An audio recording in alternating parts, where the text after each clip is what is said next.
साथियों नमस्कार, मैं आशीष शर्मा आप सभी का आपके अपने इस YouTube चैनल पे स्वागत करता हूं। साथियों हम लोग HCF और LCM से रिलेटेड जो मिक्स क्वेश्चन होते हैं वो पढ़ रहे थे। पिछले वीडियो में हमने जहां से छोड़ा था, जिस क्वेश्चन से छूट गया था उसी के आगे कंटिन्यू करते हैं। आइए देखते हैं क्वेश्चन। यदि दो संख्याओं का मासा एवं लासा 5 और 495 है और दोनों संख्याओं का योग 100 है तो दोनों संख्याओं का अंतर क्या होगा। देखिए, अगर क्वेश्चन में आपको मासा दिया हुआ है तो आप संख्याएं बहुत आसानी से निकाल सकते हैं। मैंने मान लिया कि पहली संख्या 5 है और दूसरी संख्या 5 भी है। ठीक, पहली संख्या 5 है और दूसरी संख्या 5 भी। तो अब आप इन दोनों संख्याओं का लासा भी निकाल लेंगे। 5a b यानी 5a और 5b है तो दोनों संख्याओं का लासा क्या हो जाएगा 5ab, और लासा आपको दिया भी है 495। तो यहाँ से आप ए बी की वैल्यू फाइंड कर सकते हैं। तो ए बी बराबर कितना हो जाएगा 5 × 45, 5 × 45। ठीक, फिर दूसरी कंडीशन क्या है कि दोनों संख्याओं का योग 100 है। तो 5a और 5b को अगर हम 100 के बराबर कर दें, 5a + 5b बराबर 100, क्योंकि कह रहा ना कि दोनों संख्याओं का योग 100 है। तो पहली संख्या ये, दूसरी संख्या ये, दोनों को जोड़ा तो 100 के बराबर। तो यहाँ से a + b बराबर कितना हो जाएगा 20। 5 कॉमन होके इधर आ जाएगा, भाग में काट देगा 100 को। अब देखिए, पहला इक्वेशन ए बी बराबर 99 और दूसरा इक्वेशन a + b बराबर 20। तो यहाँ पर अगर आप a बराबर 11 और b बराबर 9 रखते हैं तो इस इक्वेशन को फिर सेटिस्फाइड करेगा और इस इक्वेशन को भी सेटिस्फाइड करेगा। आपको पता है कि a और b की ऐसी वैल्यू होनी चाहिए जो आपस में सहअभाज्य संख्याएँ हों। कैसी संख्याएँ हों? सहअभाज्य संख्याएँ, क्योंकि आपको पता है कि ये जो a और b हैं ये आपस में सहअभाज्य संख्या है। तो आप देख रहे हैं कि 11 और 9 क्या है, सहअभाज्य संख्याएं ही तो हैं। इनके बीच में कोई उभयनिष्ठ गुणनखंड तो है नहीं, बस एक है, एक के अतिरिक्त कोई उभयनिष्ठ गुणनखंड नहीं है। ये 9 है। ठीक, तो 11 और 9। अब देखिए, पहली संख्या आपकी कितना हो जाएगा, a की जगह पर 11 रखेंगे तो 11 × 5 = 55, यानी 5a है, और दूसरी 5b है तो ये कितनी हो जाएगी 55, और ये कितनी हो जाएगी b की जगह पर 9 रखेंगे तो 5 × 45। ठीक, 55 और 45। अब इन दोनों का अंतर कितना हो जाएगा 10। आपसे ये तो पूछ रहा दोनों संख्याओं का अंतर क्या होगा। ठीक है, नेक्स्ट क्वेश्चन पे चलते हैं।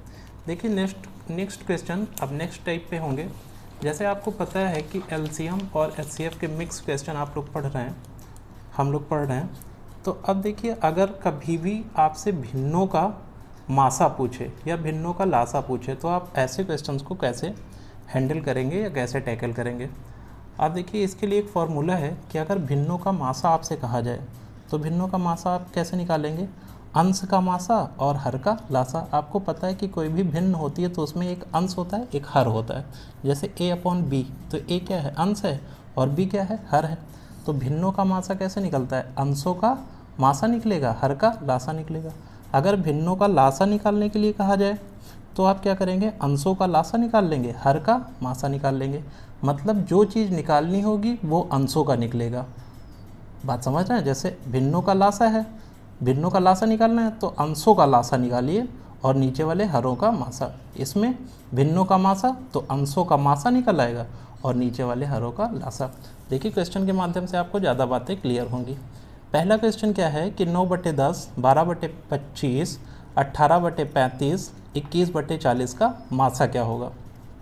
ठीक, अब देखिए, ऊपर वाले अंश हैं और नीचे वाले हर, ये बात तो आपको पता ही है। तो 9, 12, 18 और 21 ये अंश हैं, तो इनका लेना है आपको मासा, और इनका मासा होगा क्या 3। और हर देखिए क्या है 10, 25, 35 और 40 क्या है, ये हर हैं, तो हरों का क्या लेना है लासा। तो आप देखिए, थोड़ी देर के लिए अगर 40 को आप लासा मान लें तो 40 आपको पता है कि 10 से तो कट जाएगा, लेकिन 35 और 25 से नहीं कटेगा। 35 से क्यों नहीं कटेगा, क्योंकि 35 के साथ एक 7 लगा हुआ है। मतलब 35 के क्या क्या गुणनखंड है, 5 और 7। तो 5 तो यहाँ मिल जाएगा, 7 नहीं मिलेगा तो 7 से गुणा कर दिया। अच्छा, 25 से क्यों नहीं कटेगा, क्योंकि 25 में 2 5 हैं, यहाँ पर एक ही 5 है तो एक 5 और लगा दो। तो ये क्या हो गया, लासा हो गया। अब देखिए क्या हो जाएगा, 3/40 × 5 = 200, और 200 7 कितना हो जाएगा 1400। तो ये आपका क्या हो गया, ये हो गया आपका इन भिन्नों का मासा 3/1400। ठीक, नेक्स्ट क्वेश्चन क्या है, 2/3, 3/5, 4/7, 9/13 का लासा। अब इसमें लासा निकालने के लिए कह रहा है तो अंशों का लासा निकालिए। 2, 3, 4, 9 का लासा, इसका लासा क्या हो जाएगा, देखिए अगर 2 3 4 9 का लासा निकालना है तो 9 को हम लासा मान लें तो 9 सिर्फ 3 से कटेगा, 4 से नहीं कटेगा। 4 से क्यों नहीं कट रहा है, क्योंकि इसमें 2 हैं, यहाँ पर एक भी 2 नहीं है, तो आप 2 2 लगा दो, मतलब 4 से गुणा कर दो। 3 से तो कट जाएगा, 2 से भी कट जाएगा। अब ये क्या हो गया, ये हो गया अंशों का लासा, और नीचे वाले हरों का क्या लेना है, हरों का मासा लेना है। देखिए 3 5 7 13 का लेना है मासा। मासा का मतलब आप समझ रहे हैं, वह बड़ी से बड़ी संख्या जो दी गई संख्याओं को पूर्णतया विभाजित कर दे। तो आप देखिए कोई भी ऐसी संख्या नहीं है जो सभी को विभाजित कर दे, लेकिन एक अगर ऐसी कंडीशन होती है तो हम वहाँ पर क्या ले लेते हैं, एक ऐसा है जो 3 को भी काटेगा, 5 को भी काटेगा, 7 को भी काटेगा और 13 को भी काटेगा, सभी संख्याओं को काट देता है। अर्थात आपका आंसर क्या हो जाएगा, 36/1 या फिर 36। ठीक, नेक्स्ट क्वेश्चन पे चलते हैं। नेक्स्ट क्वेश्चन देखिए क्या है, ये डेसिमल का फ्रैक्शन है। डेसिमल का मतलब आप समझ रहे हैं, पॉइंट वाले, दशमलव वाले क्वेश्चन जो होते हैं। देखिए क्वेश्चन क्या है, 1.75, 5.6 तथा 7 का मासा क्या होगा। अगर इसको नॉर्मली कोई स्टूडेंट करता है तो कैसे करता है, जैसे 1.75 है तो इसको आप क्या लिख लेंगे, 175/100, क्योंकि पॉइंट हटाया तो 00 नीचे आया। इसको आप क्या कर लेंगे, 5/6/10, और इसको क्या कर लेंगे, 7/1। फिर आप क्या करेंगे, अब ये आपने भिन्न बना लिया, ऊपर वालों का क्या ले लेंगे आप, मासा निकालने के लिए कह रहा है तो अंशों का मासा इसका हो कितना जाएगा। अगर देखिए 7 8 56, 56 को काट देगा, इसको काट रहा है, 7 दूनी 14, 7 5 35, इसको भी काट रहा है, तो ऊपर वाले का आपने 7 ले लिया, और नीचे जो हर हैं इनका क्या होगा, इनका लासा लिया जाएगा। तो इनका लासा क्या हो जाएगा, 100, 10 1 का 100 हो जाएगा, और इसका आंसर आप क्या निकाल लोगे, 0.07। जबकि आपको पता है कि अगर आपने ऐसे नॉर्मली कर दिया तो ये आपका आंसर क्या है, गलत है। ठीक है, ये क्वेश्चन इस तरीके से नहीं होते हैं। अच्छा क्यों नहीं होते हैं, उसके लिए आप समझो कि कैसे होते हैं ये। जैसे यहाँ पर 1.75 है, तो आप ऊपर अगर 100 से गुणा कर रहे हैं तो नीचे भी 100 से गुणा कर रहे हैं, नीचे 100 आ रहा है। यहाँ पर 5.6 है तो आप 10 से गुणा नहीं, आप यहाँ 100 से ही गुणा करेंगे, क्योंकि हर सबका क्या होना चाहिए, सेम होना चाहिए। समझ रहे हैं, यहाँ पर 100 तो यहाँ भी 100, और इसमें देखिए साथ में कुछ भी करने की ज़रूरत नहीं है, लेकिन फिर भी आपको करना पड़ेगा, ऊपर 100 से गुणा और नीचे 100 से गुणा। इस टाइप के क्वेश्चंस को ऐसे ही सॉल्व करते हैं, हर सभी के बराबर होने चाहिए। अब यहाँ से आप देखिए, अब क्या 175/100, 560/100, 700/100। तो अब आपको क्या करना है, ऊपर वालों का मासा लेना है। देखिए 175, 560 और 700 का मासा क्या हो जाएगा, अगर आप इनका डिफरेंस देखें तो कितना हो जाएगा, 140। 140 से ये दोनों तो कट जाएंगे, लेकिन ये नहीं कटेगा। 140 का ही कोई ना कोई गुणज होगा जो इसको काटेगा।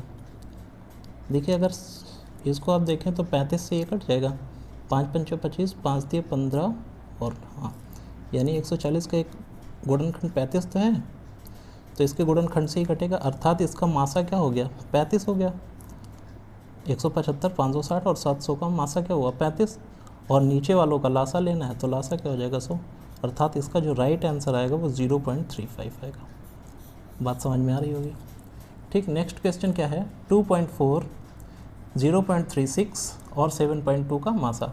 अब इसको भी वैसे ही करिए, जैसे यहाँ पर क्या हो जाएगा, 24/10, यहाँ पर क्या होगा, 36/100।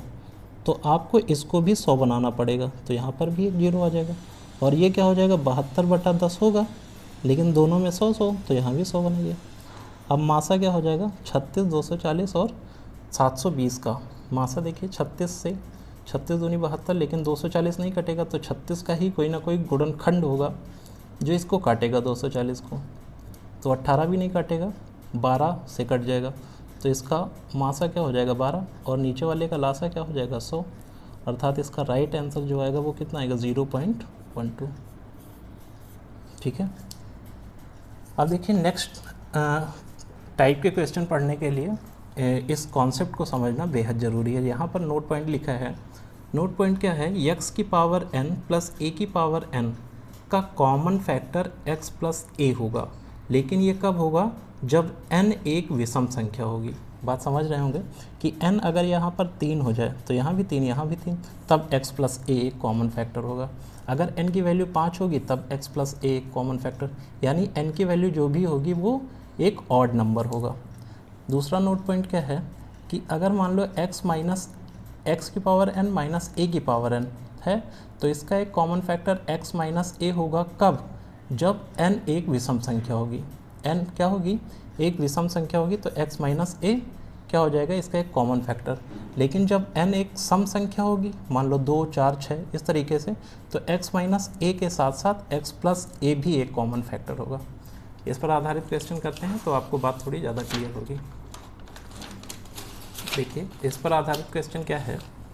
अगर क्वेश्चन पहला पढ़ें, जो आपने अभी नोट पॉइंट देखा उसको आप नोट कर लीजिए।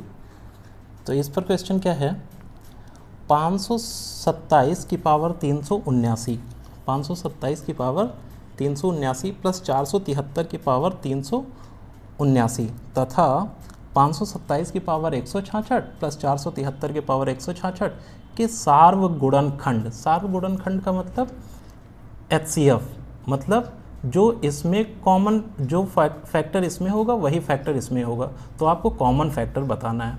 देखिए यहाँ पर अगर आप देखो तो ये x मान लो इसको और इसको मान लो a, तो ये n हो गया, ये भी n, ये भी x है और ये a है।